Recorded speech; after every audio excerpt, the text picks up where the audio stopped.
Hi, welcome to Chris Cook for You Too. Have I got a great recipe for you today?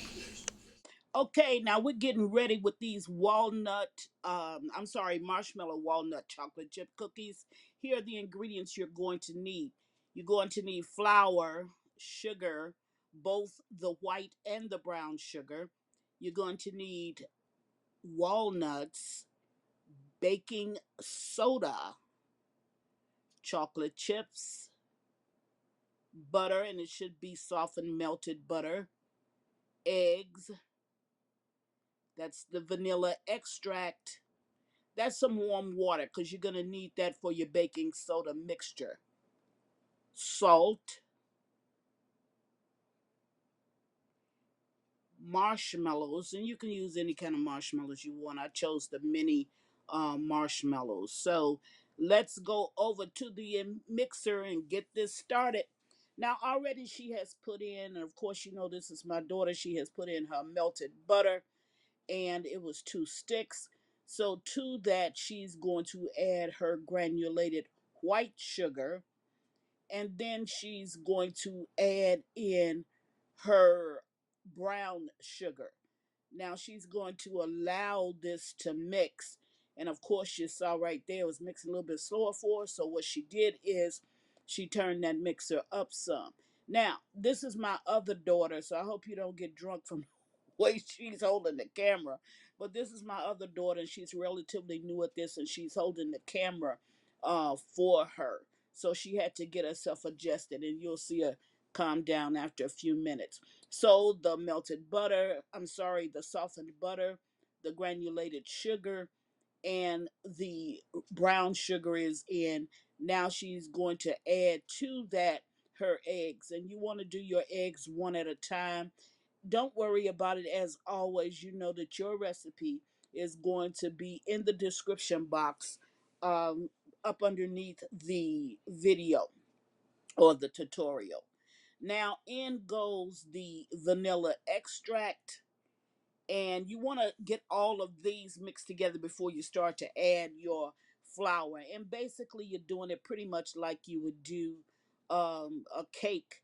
You add your butter and your sugar, and then your eggs, and then you add your flour. Basically, when it's a regular cake, you'll add your flour last. Now, you want to make sure that these are well blended together, and that's what's happening right now.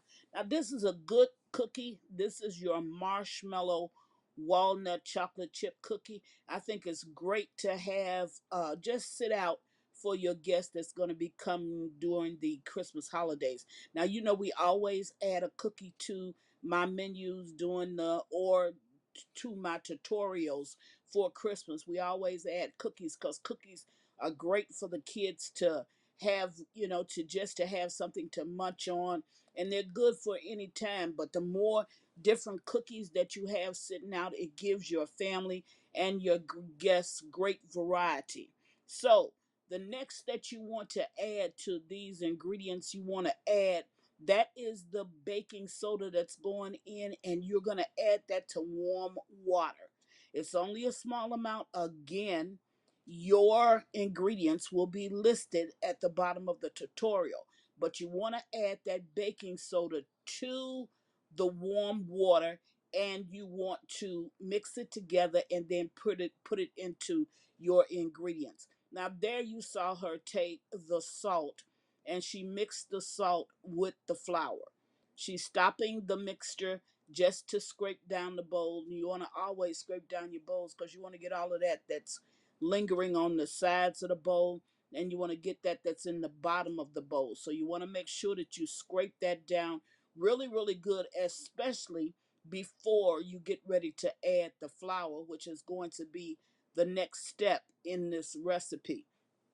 Now, you're going to add your flour a little bit at a time, just to make certain that all of the flour is in your mixture. And please don't forget to share this video, because there's a lot of people that will be making cookies at Christmas time and they may not have a large variety. Oh, I'm just going to make chocolate chip cookies, or I'm going to make vanilla cookies because that's all I know how to make. Well, here's a way that you can put a twist on just your regular cookie, and you can turn it into something that is really fantastically good.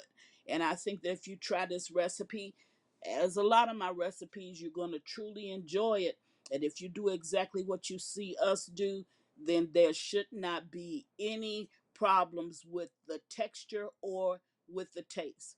So she's adding her flour and salt mixture a little bit at a time, and you want to get that blended. Now, this is not going to completely um, it's not going to completely ball like a hard ball, but it is going to ball up. And that's the good thing about cookies. They have to make some type of a ball, because if they're too liquidy, they will not bake right.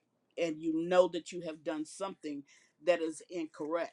Now, next is going to go in, once she scraped down this bowl again, in come those chocolate chips and those walnuts and the marshmallows. Now, the only thing that I probably would have done different had I been making, this particular batch, I probably would have folded in my marshmallows. That's the only thing. My chocolate chips and my walnuts, I would have just allowed to mix it to do it. But of course, you can do it either way, and everybody has their own style of cooking, and it really doesn't matter as far as the marshmallows are concerned, because they're going to melt into the cookie anyway. And when you taste it, you're going to get a marshmallowy type cookie taste. It's really a great, great cookie. You won't actually see the marshmallows, but you will taste the marshmallows. Now, as you can see, she folded in, or she mixed in, her chocolate chips and then her walnuts, and she did the same thing with her marshmallows. And like I said, I would have just folded mine in, but then every cook does it their own way, and it was easier for her to do it this way, and they still came out fantastic. So no real problem. If this is whether you use, my way of doing it or hers, it doesn't matter, because the cookie is still gonna be great. Now she's blended it all up, and now she's ready to actually put it on the baking sheet. If you notice, that baking sheet is not greased. That baking sheet is just regular. And what she did was she used two small scoops, and that's like a melon scooper that she's using. So she just made, these were big cookies. So she just used a melon scooper for it. Now, you don't have to make them big. You can make yours small, because you probably have kids in the house. We don't have any here except for my great grandson, and he's still on formula. So we don't have anybody here that cannot tackle a large cookie. So she's making these cookies, and if you can look at the bowl, or if you looked at the bowl in the beginning, you see she scraped off all of the sides to make certain that she got every little bit of those cookies actually into her batch. Now, she's going to allow these cookies to bake in the oven a very short period of time. As I said, that will be listed at the bottom of the tutorial. And I think that, and an oven time will also be listed. So you're going to have the baking minutes, and you're going to have the oven time. But I think that if you follow, as I always tell you, if you follow my way of doing it, the tutorial, you're going to get the same results that I get. Now you're going to be able to taste everything that's in that cookie.